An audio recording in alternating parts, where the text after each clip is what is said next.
Evening. Not sure what to start with tonight. Do I go with the rant or do I go with the story through the estuary? Story through the estuary, rant. Story through the estuary, rant. Definitely. I'm pretty easy to get along. Actually, I'm not pretty easy to get along with. No, you piss me off, you'll know about it. Right? But I'm quite easy going. My last video I done, I was coming down the coast from Lowestoft. Nice straight run through. I didn't bother anybody. I didn't change course for 60 miles. I was straight as I died down. I had my autopilot on, had all my sails up, straight down.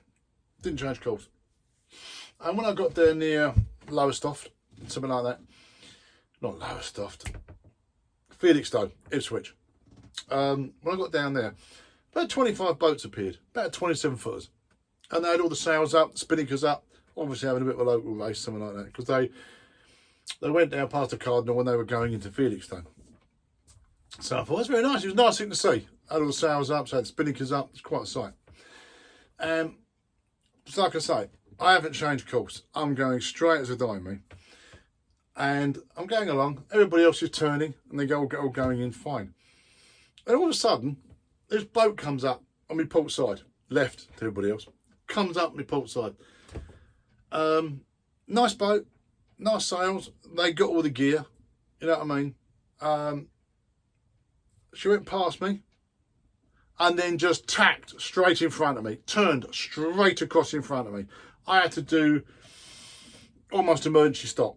I had to pull it round. Now I've got all my auto bloody pilot on, so it's not. I have to quickly disengage it, turn it into the wind, kill me speed, because she tacked straight across in front of me.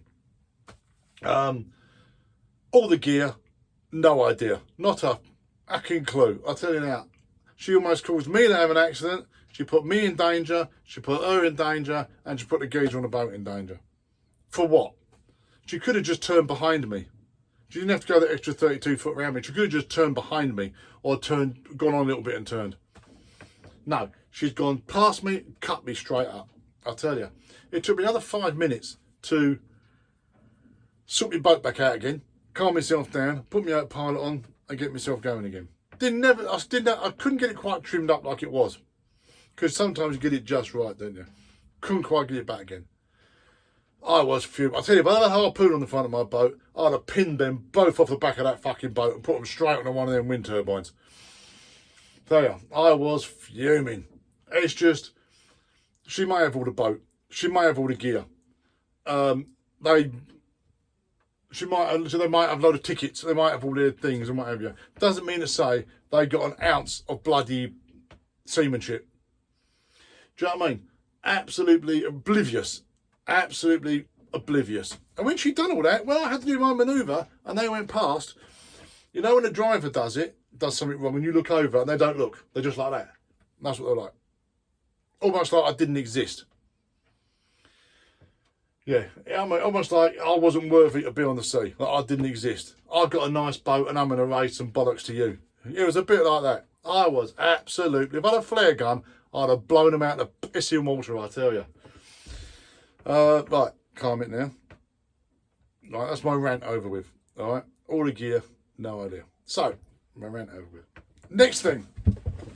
Well, I'll tell you what, before we start on that,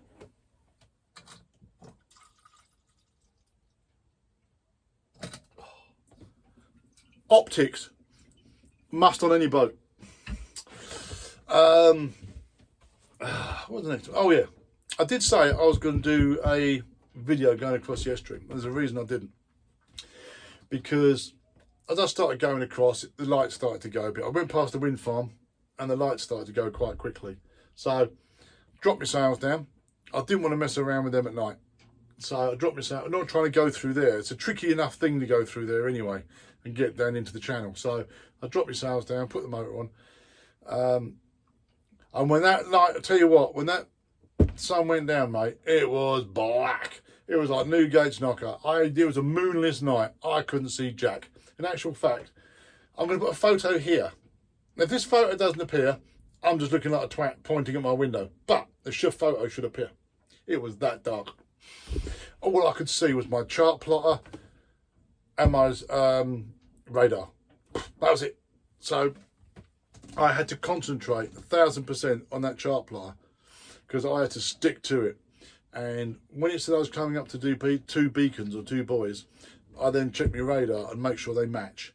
My radar says there's 2 beacons, 2 buoys. I'm going that way. And I've done that.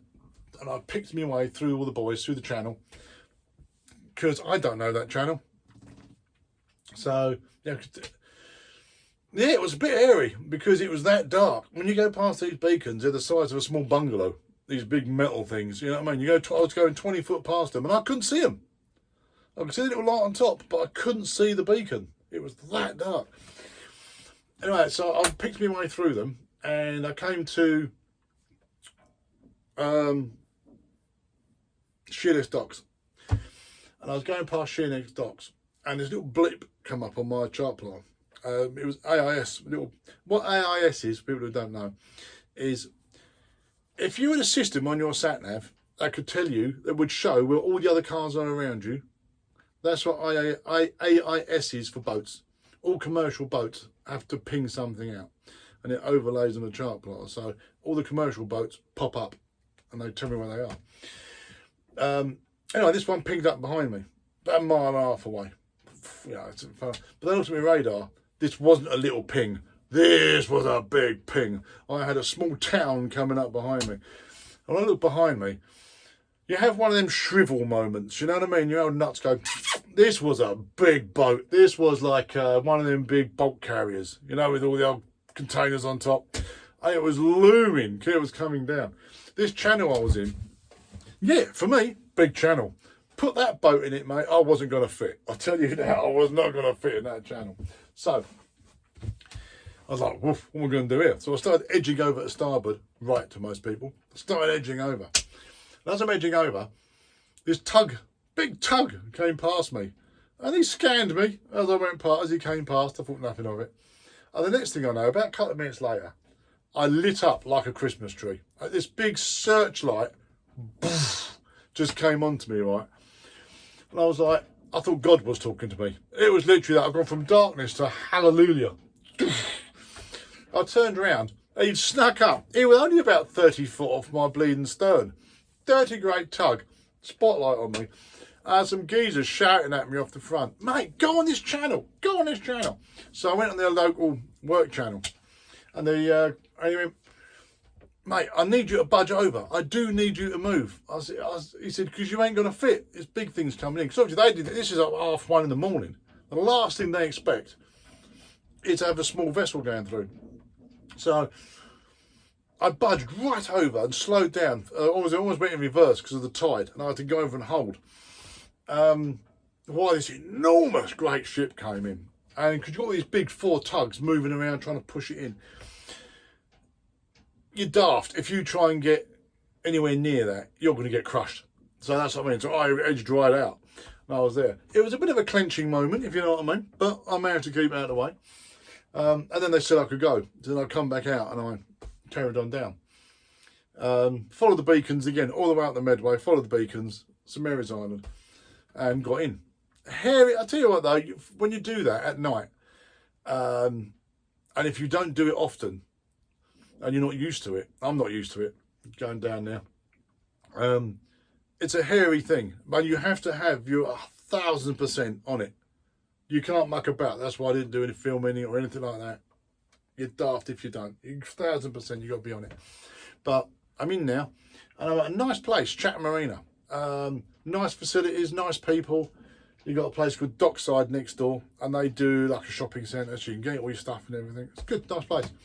And so I'm here for 3 days, seeing my kids, grandkids, love it. Seeing all my kids and my grandkids, absolutely love it. Then I'm off early Sunday morning, going around the coast. I might anchor up outside the harbour wall down at Folkestone. I might harbour up outside the. I might push on and go to Eastbourne. Going to see my sister because she'd promised to buy me a dinner, so I'm not eating now until I see. So I am going to eat that at a place out of house and home. I think the most expensive lobster is coming my way. I'll tell you. Promised to buy me dinner. So I'm going down to Eastbourne. Then from there on, I'm going to mooch around the coast to get to Portsmouth or Falmouth, so some of the month, before I shoot off down across the bay.